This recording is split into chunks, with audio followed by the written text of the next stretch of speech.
Olá pessoal, hoje nós vamos fazer aqui um react, sobre um vídeo aqui da CNN, que é: governos correm para atenuar o choque do petróleo com a guerra, que é algumas análises aqui. A gente vai assistir esse react, e se você gostou aí desse vídeo, se inscreva no canal, curta e deixa seu like. Vamos para lá.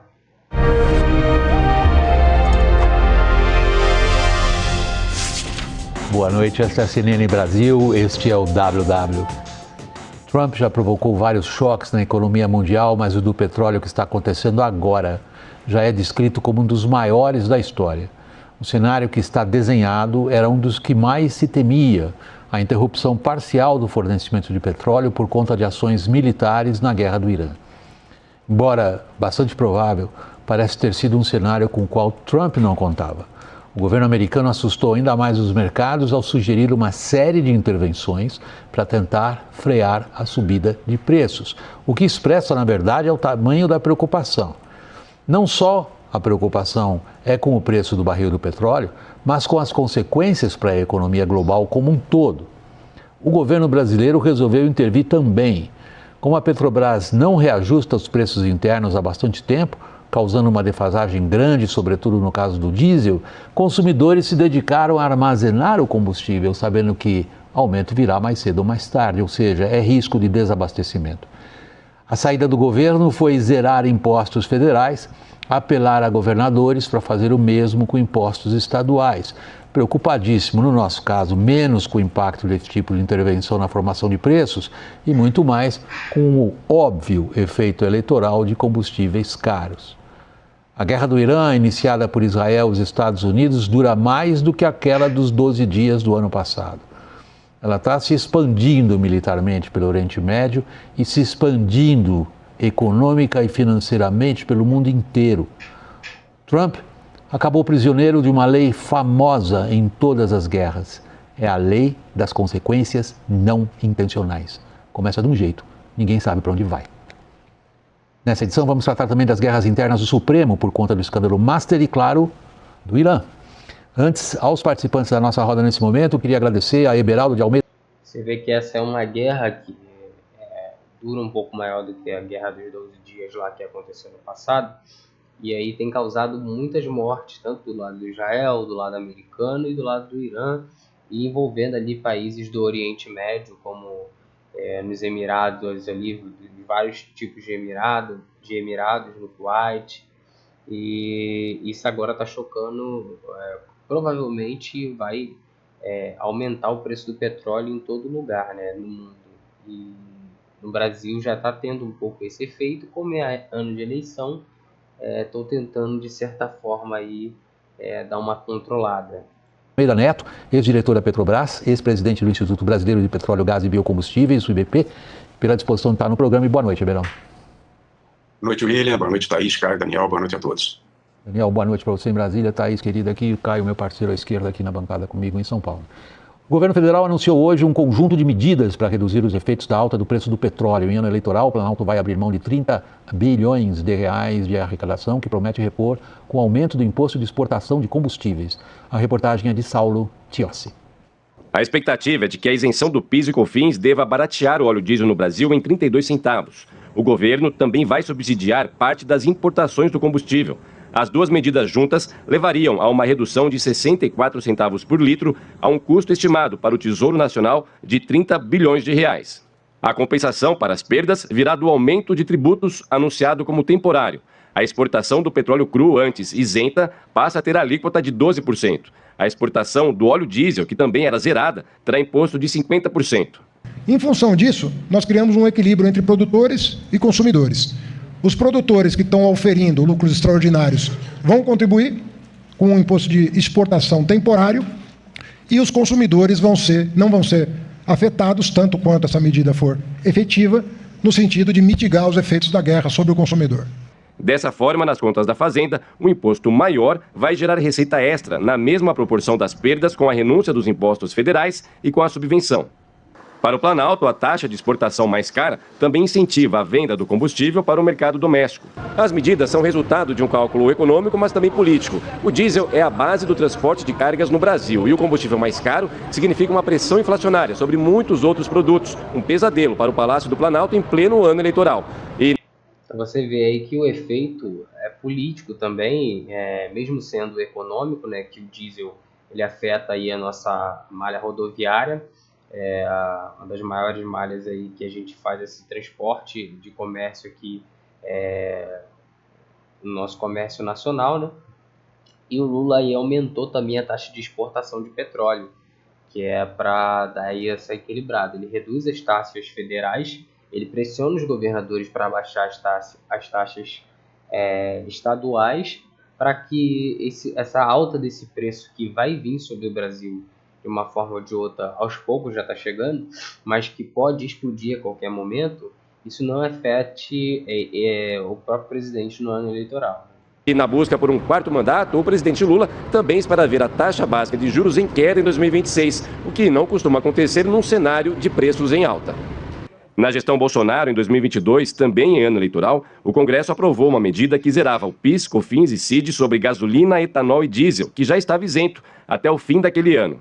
Além disso, o Congresso mudou as regras de cobrança do ICMS, reduzindo o imposto cobrado pelos estados sobre os combustíveis. A medida foi revertida durante o governo Lula, que agora faz um apelo aos governadores. Nós vamos fazer tudo o que for possível e, quem sabe, esperar até com a boa vontade dos governadores de estados, que pode reduzir um pouco o ICMS também no preço do combustível, naquilo que for possível cada estado fazer, para que a gente garanta que essa guerra não chegue ao bolso do motorista. Em outro movimento eleitoral, Lula articulou para que a ministra do Planejamento, Simone Tebet, dispute uma vaga ao Senado por São Paulo. A MDBista fez toda a sua carreira política pelo Mato Grosso do Sul, mas é vista como fundamental em São Paulo para dar corpo à chapa de Lula, com 2 das 3 vagas paulistas ao Senado em disputa. Começando por você, Beraldo, a frase do Lula é contundente: a guerra não chegará ao bolso do motorista. Aí a gente não precisava ter medo de guerra nenhuma, né? Ele está repetindo o que houve em 2016, né, no governo Temer. Você lembra quando teve aquela greve de caminhoneiros? Houve uma redução de impostos e uma subvenção. A questão é que essa subvenção, para se aplicar, ela é um pouquinho complicada. A ANP faz um controle disso, são planilhas hiper complicadas e muitas vezes tem um diferimento aí no pagamento que acaba impactando as empresas, principalmente a Petrobras, né, que é a maior fornecedora aqui no Brasil. Relaxa, o que você está assistindo já volta. Passar o anúncio aqui. É um tipo de intervenção na formação de preço. Alguns dirão. Desculpe, Beraldo, você conseguiu concluir? Você fez uma pausa longa, achei que você tinha concluído. Não, eu continuo depois, desculpa. Quer completar? Por favor, fique à vontade, o programa é informal. Ok. Então, o que a gente vê, toda intervenção, né, ela acaba gerando algumas consequências. Né? A economia é extremamente complexa, a economia de combustíveis não deixa de ser muito complexa, são muitas variáveis, e o governo está vendo, obviamente, no curto prazo, essa questão. É uma questão também que se soma a você ter um suprimento preponderante de uma estatal, né? A Petrobras no diesel, ela não fornece 100% da demanda nacional, ela fornece em torno de 70%, então tem essa complementação com importação. E essa complementação com importação se paga um preço de mercado. Aí começa a gerar esse mix, e depende da área, né, do Brasil. O Brasil é um país continental. Você vê aqui que 70% do que o ex-diretor aqui da Petrobras fala é o que a gente consome aqui e gera nacionalmente. A preocupação é com esses 30% que vem de exportação, né? E quando explodir esses preços dos petróleos, a gente pode sofrer esse impacto gigante de 30% no aumento do diesel, porque a gente está exportando essa mercadoria para manter a malha rodoviária funcionando. Então aí esse impacto aí até na inflação é gigante. Uma área que é próxima às refinarias, que consegue ser abastecida preponderantemente pelas refinarias da Petrobras, compra por um preço. Quem tem que importar, compra por um preço de mercado, e aí começa a ver essas reclamações que a gente tem visto aí no Brasil. Agora sim, entendi seu raciocínio e ele é fundamental. Você está abordando a questão preços do mercado versus intervenção, Thaís. William, a realidade é que é o seguinte, o patamar do preço do petróleo já mudou. Contra isso, não tem subvenção, não tem medida. Hoje eu tenho falado bastante isso, né? A política pública é uma prerrogativa do governante. O mundo inteiro está tendo que lidar com esse choque. O próprio Trump acabou de liberar sanções para a Rússia, na tentativa de aplacar um pouco essa alta do preço. Só um parênteses, Vladimir Putin está faturando 150 milhões de dólares a mais por dia. Por dia, então assim, é o trade-off da guerra, né? Então, contra uma mudança significativa de patamar de preços como essa, cada governo vai buscar o seu arsenal ali para lidar com ela. Como o Eberaldo disse, os governos já usaram subvenção, o governo Temer usou, o governo Bolsonaro não usou subvenção, mas zerou impostos, e o Lula repete essa fórmula. Então, a fórmula também não é nova. O que chamou a atenção, por exemplo, foi o aumento do imposto de exportação, mas a gente pode falar disso já já. A medida em si, a iniciativa em si, não me assusta tanto. O que me assusta é o governo achar que ele vai conseguir bater de frente com essa mudança. O Goldman Sachs soltou hoje um estudo dizendo o seguinte, que se a guerra durar 20 dias, o patamar médio do preço do petróleo no ano vai para 77 dólares. Estava em 55, 60 até antes do conflito. Essa é uma diferença brutal, uma mudança de patamar brutal. Você vê que de 55 a 60 vai para 75. Você imagina aí esse aumento aí.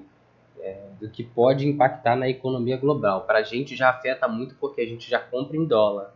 Então a nossa disparidade aí do real para o dólar já é grande.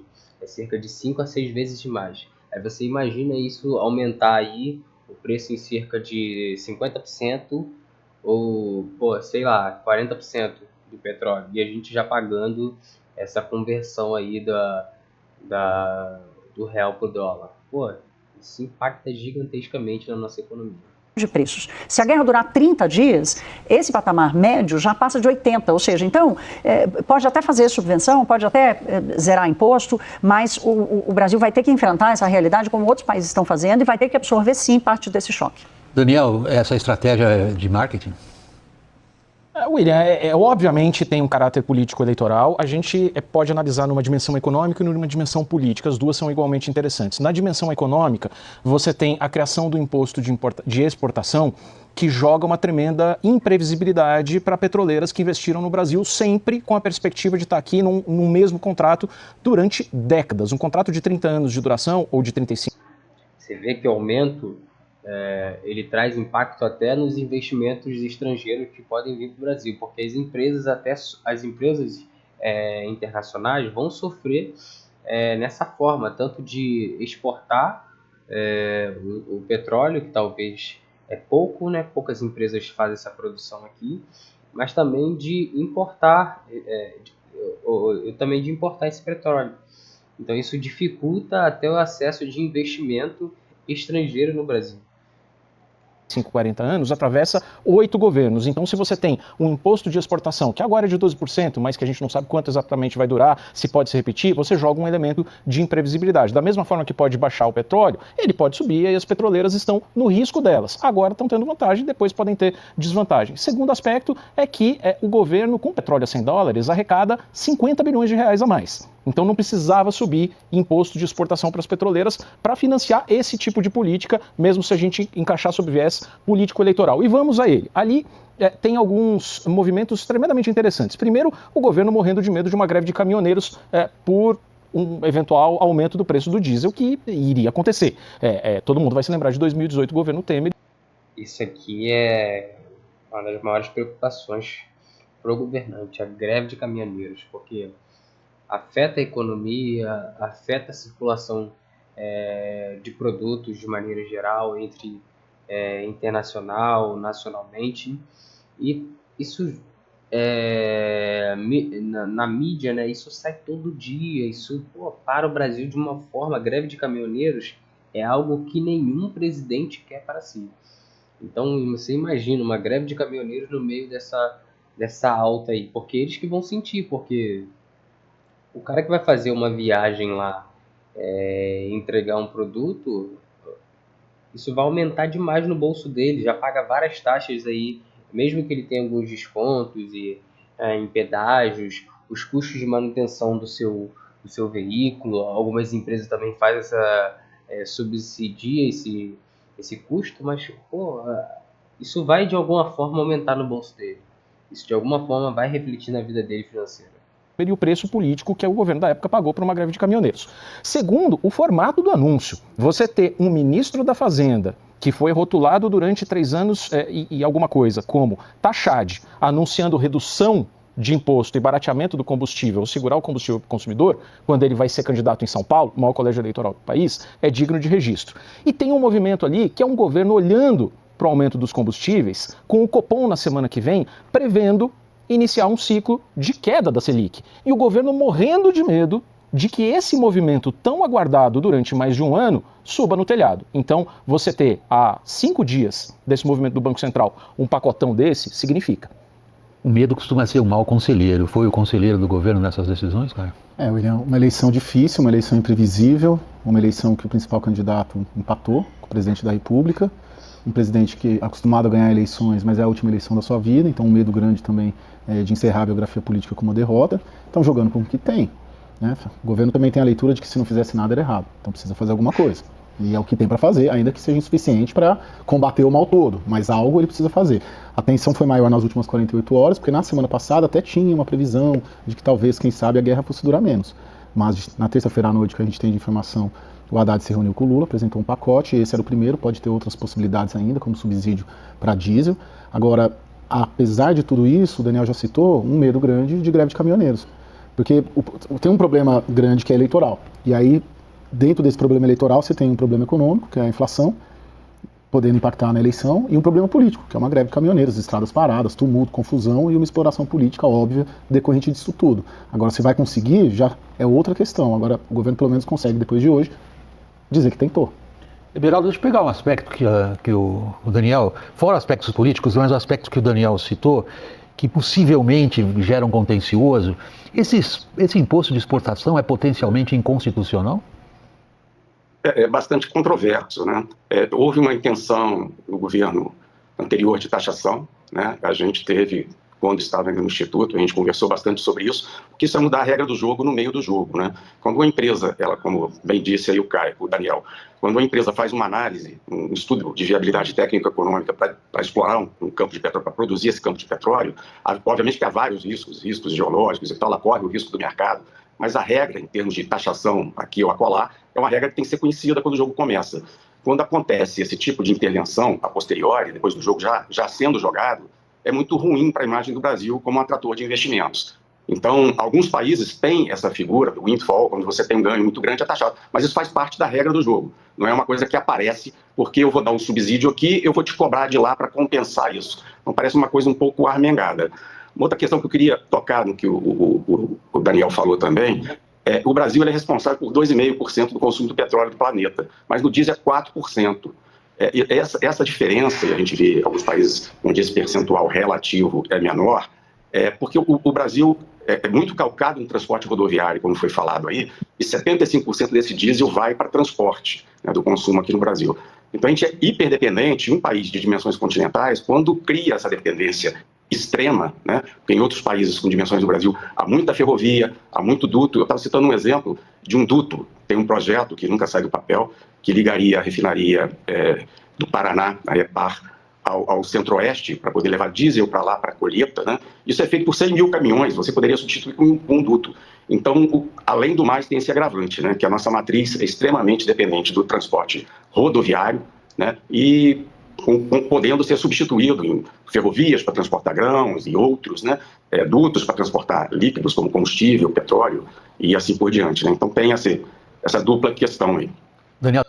Então você vê aí que o Brasil tem projetos que podem baratear e reduzir a circulação de caminhões aí na nossa malha rodoviária para melhorar a vida da população, mas esses projetos não conseguem sair do papel. Como o ex-diretor disse aí, apenas uma tubulação para passar um combustível do diesel para algumas partes ali do país, a gente não consegue fazer isso. Isso é impressionante. Aí você tem essas movimentações políticas externas que afetam o Brasil. É claro que, de qualquer maneira, isso ia afetar, mas com esses canos que a gente consegue ampliar o abastecimento para diversos lugares do país, a gente conseguiria sair melhor e abaixar a circulação desses caminhões. Acho que o que ele falou foi 100 mil caminhões para abastecer esse lado do país. Então, pô, você imagina diminuir a circulação de 100 mil caminhões, são 100 mil caminhões que vão deixar de utilizar o diesel, então pode abaixar, de certa forma, o consumo do diesel, entendeu?